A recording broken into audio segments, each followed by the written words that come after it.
Welcome to SnipBit, the podcast to show that you can be successful in your chosen field, whatever your background or start in life.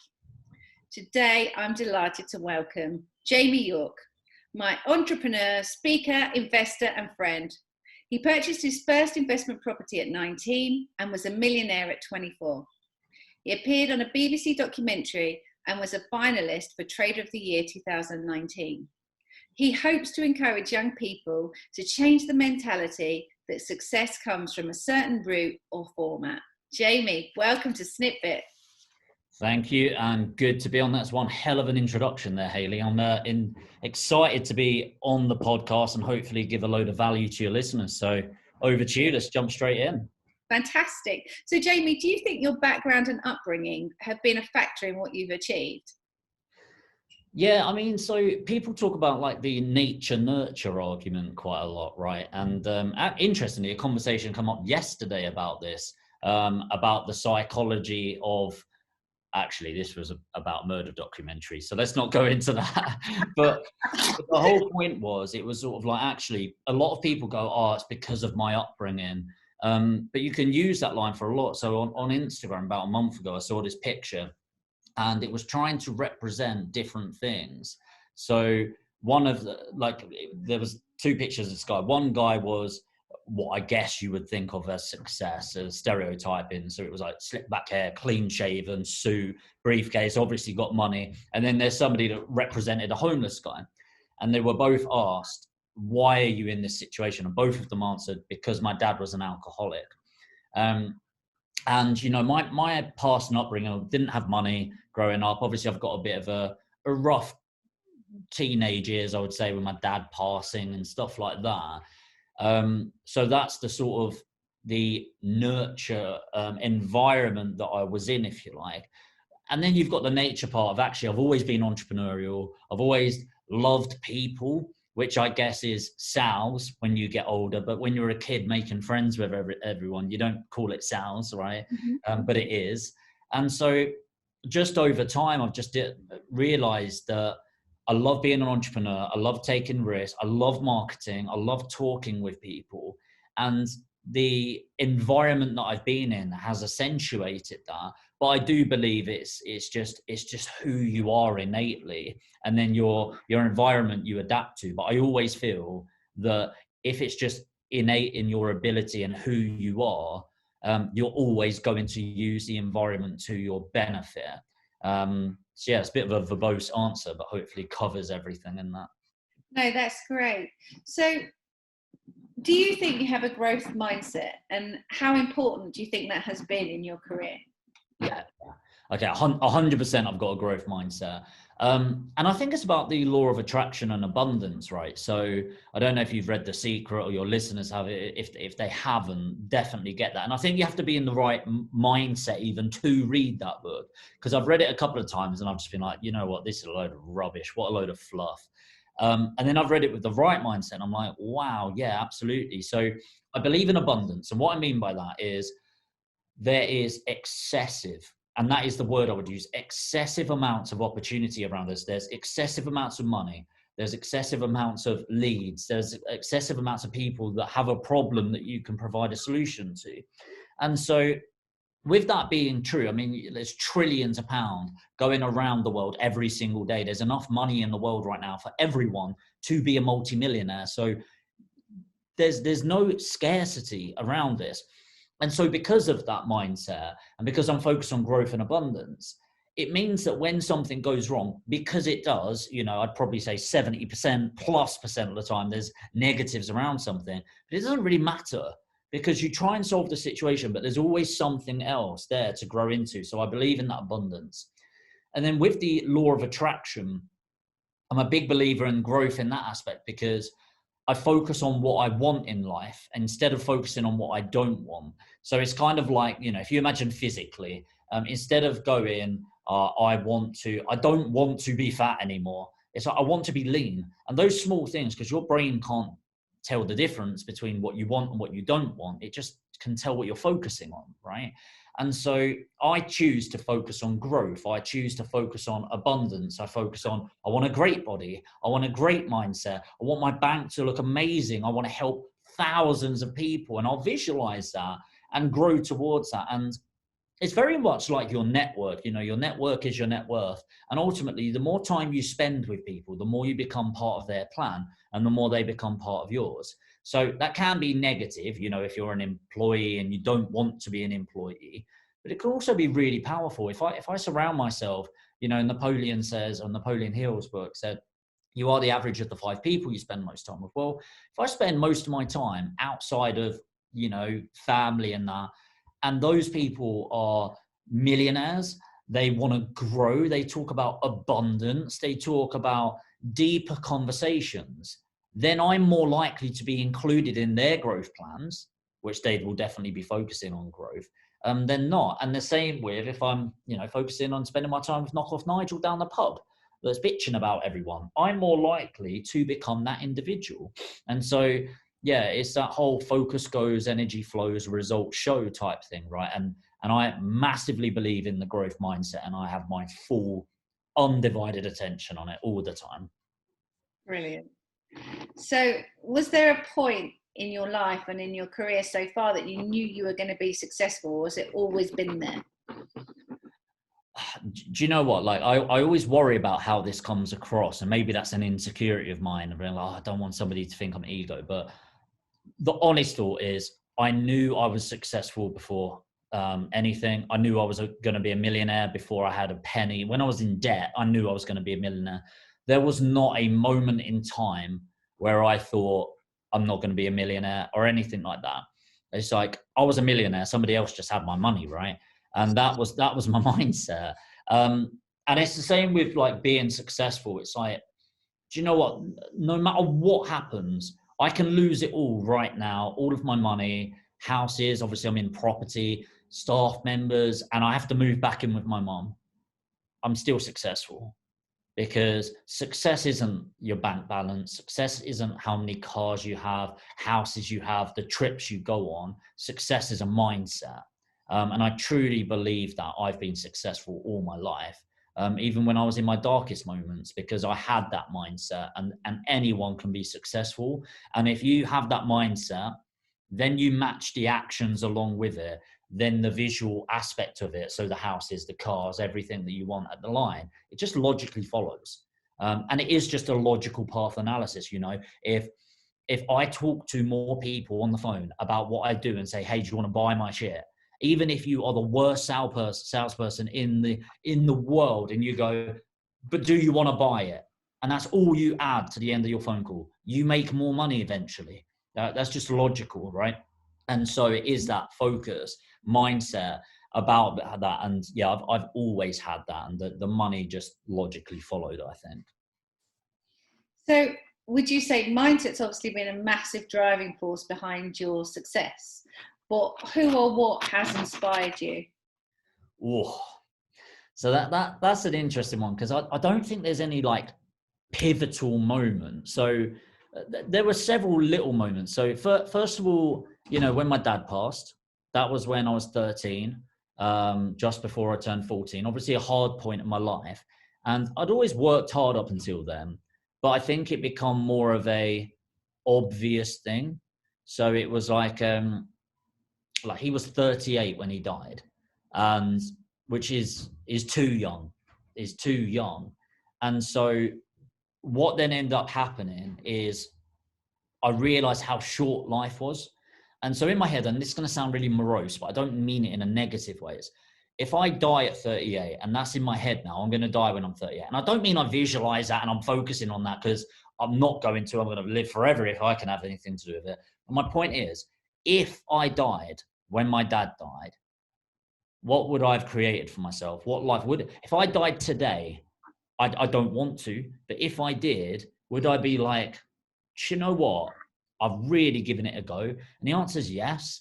It's not like I'm craving it or that outcome, but I'm really proud of what I've done, and I'm really proud of what I'm going to achieve moving forward. So that was a big one. Second person's my mum. My mum's not an academic person. She's not very, well, she is financially savvy in that she's a saver, but she's never had the ability to make money. It's never been that sort of person, but she's just such a role model. She's a single mum, 4 kids. Dad left her when I was 3 months old. And so just seeing a really strong person like that, who, when my dad then passed, she stepped up to an even higher level to be able to deliver that incredible amount of value. That was really powerful. And then from there, it's just mentors and stuff like that and developing. And I've often found and reflected that whenever there's a big negative that's happened in my life or can be perceived as a negative, that's when the most growth has come. Mm-hmm. So, you know, my dad dying, obviously I would trade everything to have him back. Mm-hmm. But that was also a trigger for a lot of positives in my life, you know, and negatives, obviously. But it forced me to go, wow, when a key member of staff has left and it's been like, oh my God, what are we going to do? We've suddenly grown exponentially the months after because you doubled down and found a solution. I've worked with companies in the past where the relationship has suddenly changed and it feels like, oh my God, my foundations have been ripped up underneath me. And then suddenly you create something magical from that. And there's so much potential. So there's no like one big moment. It's just life is made up of loads of small steps, but people want these big moments, don't they? The overnight success, because they feel that it can happen for them. But you know what? Business success isn't a lottery. It's very mathematical. Yes, you will have the odd day where you just get massively lucky and it's just like, oh, amazing. But funny thing is, harder you work and the longer you work, the luckier you get. Now, obviously you want to work smart as well as work hard, but opportunities come out the more you're looking for them. And that's just the mindset I have. So I don't know what the next one will be, but it's very much like the Black Swan event. You know, we're obviously going through a really rough time right now with what's going on in the world. But it's a Black Swan event. Like, you could have predicted the unpredictability of it. You just didn't know that it would be this, right? Mm-hmm. So I know there will be another situation like this in the next 5 to 10 years. Do I know when it's going to be or what it's going to be? No. I also know there's going to be millions and millions and millions and millions of pounds that I make in the next decade. Do I know exactly where that's going to come from and what solution I'm going to provide? No, because life doesn't work like that. It's a series of events that you can take advantage of and build to your necessity. So really, it's all about looking at a negative situation and trying to find the positive and how you can use it to stretch yourself and to grow. Yeah, so I'd even go a step further and say there is no negative or positive. There's the situation. The facts of it are the facts of it. And then everything else is just a story that we attach to it. And that is with the darkest moments in your life. Your memory of it is a lie, first of all, because nobody's memory is reality, like at all, scientifically. But also you add all of this emotion to it, and it's human behavior. And by the way, I am a highly emotional person. So when something happens, I know the number one thing I need to do is walk away and get out of that situation, because when I'm there, my passion comes through, which can be really powerful for people and motivating. But it can also be like, if it's a bad thing, it's like, I'm going to get out before I do something or say something, you know, that sort of thing. And so I then go back, control the emotions, and then look at the situation and go, okay, so these are the facts. Now, what am I going to do with it? And actually, it's those people that choose to see the negative of a situation or choose to see the positive. And one of the most powerful things actually that come up when my dad died, I ended up going to see a counselor because I just wasn't coping emotionally, psychologically. And what she got me to do, this was like a couple of months in, she asked me to write 1 to 100 on a piece of paper and write down 100 positive things that come from my dad dying. And I was like, what the hell is wrong with you? Like, what is wrong with you asking me to do that? And she was like, look, no judgment, just do it. And I thought, do you know what? I'll do it because I've been told to do it, you know, that sort of thing. And I didn't get to 100, but I probably got to like 40, 50 something positive things that come from it. And the point that she was trying to make is it a positive situation? No, of course not. It's a horrible situation. But in every situation, even your darkest moments in life, there is something to gain from it if you choose to see it. It's kind of like looking at the night sky, right? If you look and it's pitch black outside, all you see is black. right? But the longer you stare and the more you concentrate, the more your eyes adapt to it, and you start seeing the brightness. You start seeing more and more stars. And I just see there is light and positivity in every person, in every situation, if you look hard enough for it. And when you just train that part of your brain, you just start seeing it quicker and deeper and brighter. And it takes years. It takes years. And again, I really want to reiterate, it is not a positive circumstance, obviously, my dad passing, but there's a lot that's happened in my life. And I know I wouldn't be on here right now chatting with you. I know I wouldn't have this business. I know I wouldn't have it to the level that I've got it if that moment in my life didn't happen. Of course, I would trade all of it. But there are positives from every situation, and it's that attachment of emotion that slows us down to it.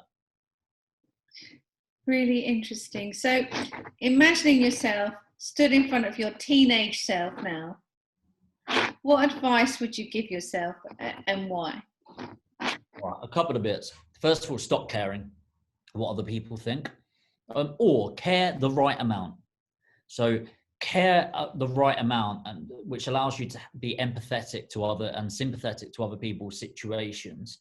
But don't care enough that their opinion of you should matter more than your opinion of you.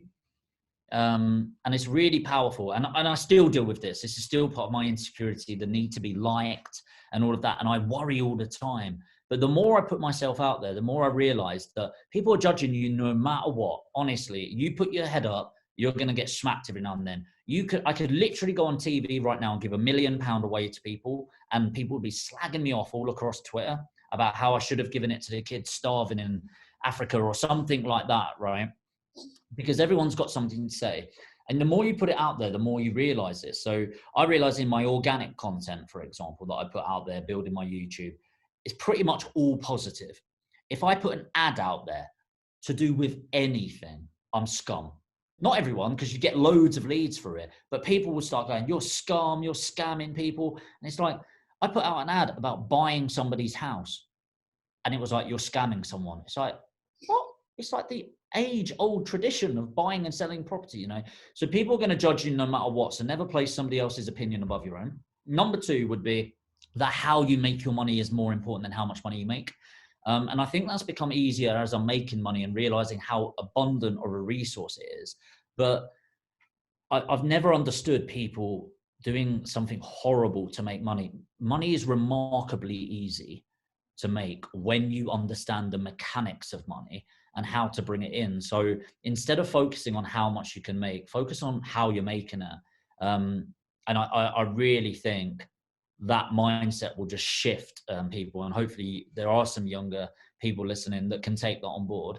The final thing is fail at loads of things, because it's not failure. How do you find the thing you're going to love? It's by finding things that you don't love.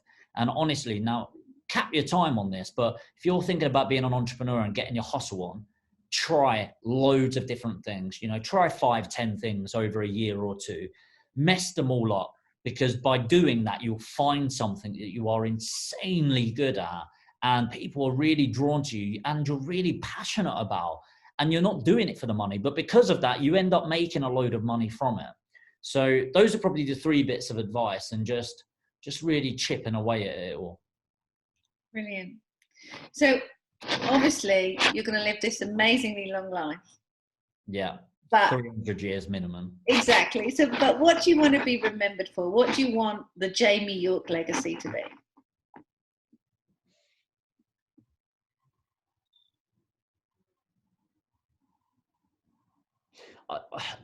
I'm not sure what shape it will take yet, but I want to have like a lasting impact on the world. So somebody said to me a few months ago, and this really hit home. They were like, you know, you're a successful businessman, you've made loads of money, you've trained loads of people, and you know, nobody's going to forget your name. And I realized when they said that, I was like, that's really cool, but I don't actually want to be remembered for that. Like, yes, it's nice that I've been able to make money, but is that what I'm about? Like, I don't want to be remembered for being able to train people and build. And I love it, by the way. I am passionate, but I want to impact the world. So I don't know what shape that will take. Like, obviously I do a lot of workout in Africa with the education stuff that I do. I definitely want it to be around that and have a lasting impact on that and shift something out there. But you know, you heard me say it 100 times. My line is a head for business and a heart for the world. And I focused a lot on the head for business part. And it's time for me to focus on the heart for the world part. And I definitely want my legacy based around what I did for charity, what I did to transform people's lives, both on people that are on this foundation and building them up, and people getting their foundation in the first place. Brilliant. So where can we find you and what are you up to now? Yeah, so right now, okay, best place to find me. So I'm on most social platforms. You know, if you actually want to communicate directly and have a chat, Instagram is at Jamie York Aspire, or Facebook is probably the best bet. Those are the two main platforms that I'm on and communicating regularly if you want to have a chin wag. If you're into property investment and growth, then I'm building up my YouTube channel right now, which is really cool. Happy to help with anything at all. Right now, we're just building up the property businesses and the education businesses right now. So we're doing some pretty cool stuff in property. We're really looking to drive the revenue in that moving forward. And then in education, right now I'm focusing on the property education, and then later this year looking into the business education and marketing education and mentoring select groups around that growth. So if anyone's interested that's listening in any of those sort of things and just wants a sort of, you know, no obligation, I'm not going to do a hard pitch on you, but just to chat around that, I'm more than happy to help out in any way that I can. Brilliant. So is there one final piece of advice you'd give to our audience, Jamie? Yeah, just honestly, just reflect on what's going to make you happy, and just understanding that business is incredibly simple. You get your processes in place, then it's just your taps and pipe work, and your pipe work's your sales, your scripts, all of that, and your taps, your marketing. You know, you don't, it's kind of, people worry about how to market, and it's kind of like Eddie Stobart, you know, the logistics company worrying about their fuel. It's like, yes, you want to worry about how much it's going to cost and things like that, and making sure it's getting you the distance that you need to. But that's all it is. You know, put yourself out there more. When you've got some money, put some ads behind it. But ultimately, find something you're passionate about and find a core purpose in life. And you'll be shocked at how quickly things fall together. And yes, it's not in a matter of weeks, but honestly, in just a few years, which really isn't a long time, your life in 3 years' time could be a complete different representation of who you are, and could look nothing like the situation you're in today. And like the possibilities in the world truly are endless. And just go out there and push something. And, you know, I do say to people, have a head for business and a heart for the world. And it's not just a slogan that sounds good, it's how I want to live my life. And I genuinely believe by having a heart for the world and putting out an immense amount of value in any shape or form does come back and pays you down the line. Brilliant. Jamie, it's been a pleasure. Thank you so much. No problem. Hopefully I can be back in a year or two and we'll see where we're at then. But thanks so much for having me, Hayley. You're very welcome.